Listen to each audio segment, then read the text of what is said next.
Hoy vamos a analizar la que es, sin duda, la jugada maestra de Adobe. Y es que, en mitad de toda esta revolución de la inteligencia artificial, se había creado una especie de pánico en el mercado, pero la compañía ha respondido con una estrategia que es sencillamente brillante.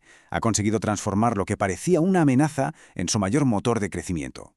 Y aquí es donde empieza lo bueno, la gran paradoja que lo define todo. A ver, por un lado tenemos la percepción del mercado, ¿no? Una acción que se ha despeñado hasta un 50% desde máximos. Pero luego, por otro lado, miras la realidad de la compañía y ¡boom! Resultados récord en el último trimestre, superando cualquier expectativa. La pregunta es obvia, ¿cómo puede existir un divorcio tan grande entre una cosa y la otra? Pues para entenderlo vamos a seguir este camino. Primero nos metemos de lleno en esa paradoja, luego veremos la realidad que nos cuentan los números, descubriremos cuál ha sido esa jugada maestra con la IA, veremos cómo le están sacando partido, cómo la monetizan, y al final hablaremos de su valoración y de lo que le puede deparar el futuro. Venga, pues vamos con ello. La paradoja de Adobe, la pregunta del millón. ¿Por qué el mercado está castigando de esta manera a una empresa que está batiendo récords? Bueno, pues la respuesta está en un relato, en una narrativa que caló muy hondo. El relato que se extendió por todas partes era este. Las nuevas herramientas de IA generativa, como Midjourney o los generadores de vídeo, iban a dejar obsoleto el software de Adobe. La idea era que, oye, ¿para qué usar Photoshop o Premiere si cualquiera puede escribir un texto y obtener una imagen o un vídeo al instante? El miedo era real, que el negocio principal de Adobe, su corazón, se quedara sin sentido. Pero entonces, llegaron los resultados financieros. Y es aquí donde todo ese castillo de naipes, toda esa narrativa del miedo, empieza a venirse abajo. Porque los datos puros y duros, cuentan una historia radicalmente distinta. Empecemos por el dato más gordo, el que no admite discusión. Casi 24 millones de dólares de ingresos anuales, una cifra récord.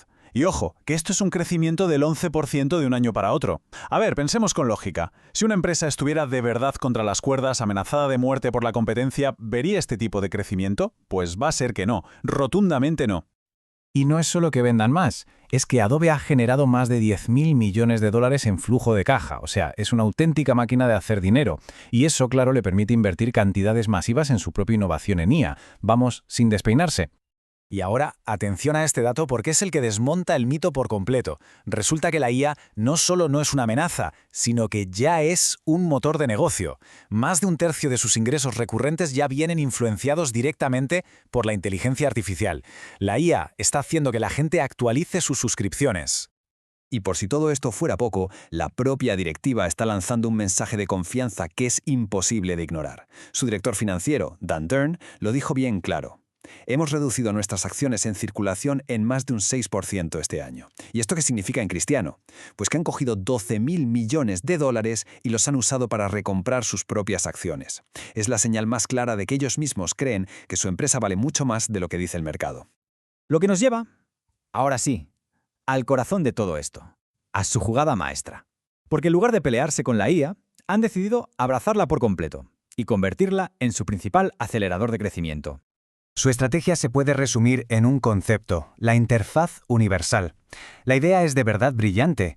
En vez de que los profesionales creativos tengan que estar saltando de una aplicación de IA a otra, Adobe se posiciona como el centro de operaciones, el lugar donde acceden a los mejores modelos de IA del mundo, pero sin tener que salir de su casa, de su entorno de siempre, como son Photoshop o Premiere. ¿Y cómo lo hacen? Pues todo se apoya en 3 pilares. Primero, integrar. Han metido en sus programas más de 25 modelos de IA de los más potentes desde OpenAI y Google hasta Runway. Segundo, centralizar. Todo está disponible desde un único sitio para no romper el flujo de trabajo. Y tercero, y muy importante, monetizar. Cobran por el uso con un sistema de créditos y así se llevan una parte del valor de todo el ecosistema de IA.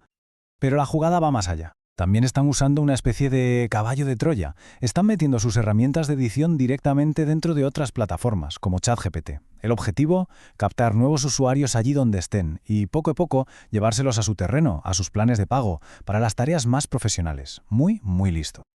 Vale, la estrategia es inteligente, pero ¿cómo se convierte esto en dinero contante y sonante? Porque claro, una buena idea, sin un buen modelo de negocio, pues se queda en eso, en una idea. Vamos a ver el motor de monetización. Este gráfico lo dice absolutamente todo. El uso de los créditos de inteligencia artificial no es que haya subido un poquito, no, se ha triplicado, y esto en un solo trimestre. Es un dato brutal porque nos dice que los usuarios ya no están solo curioseando, están integrando estas herramientas en su día a día. La adopción es masiva y se está acelerando. Y el embudo para ganar dinero es súper sencillo, pero muy efectivo. A los usuarios se les da una cantidad de créditos gratis. Cuando se les gastan, tienen dos caminos. O se pasan a un plan de suscripción más caro que les da más créditos, o compran paquetes de créditos extra. Así de simple. A más uso, más ingresos. Y es que el potencial que tienen aquí es gigantesco.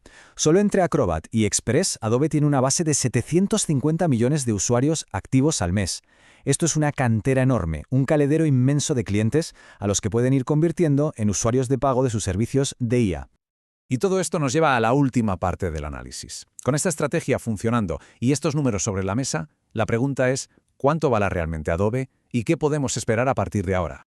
Aquí está la clave para entender por qué la acción ha sufrido tanto. En el pasado Adobe nos tenía acostumbrados a crecer a ritmos de más del 20% al año. Ahora las previsiones son de un crecimiento más maduro, sobre el 10 o el 12%. Y esta desaceleración, aunque sigue siendo un crecimiento muy fuerte, ha hecho que el mercado ya no quiera pagar tanto por cada euro de beneficio que genera. Es lo que se llama una compresión de múltiplos.